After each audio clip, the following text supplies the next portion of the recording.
This is a limiting reagent problem. We can recognize it because we're given amounts of two different reagents. These amounts are expressed in grams, so we're going to need to convert these to moles, and therefore we need formula weights. We also need to balance our chemical equation.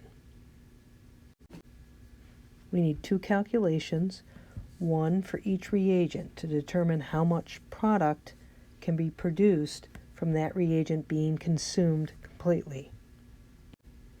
We first do the conversion from grams to moles.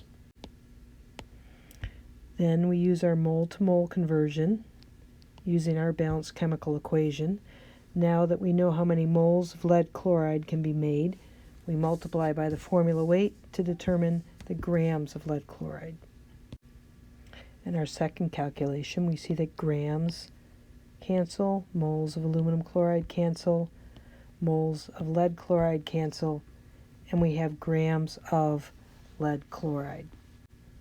We choose the smaller of the two values to be our max product. As we know, we'd never get all the way to producing this much product because we'd run out of our limiting reagent before then. Now we'll do sig figs. To determine sig figs, we look at the numbers that go into our answer.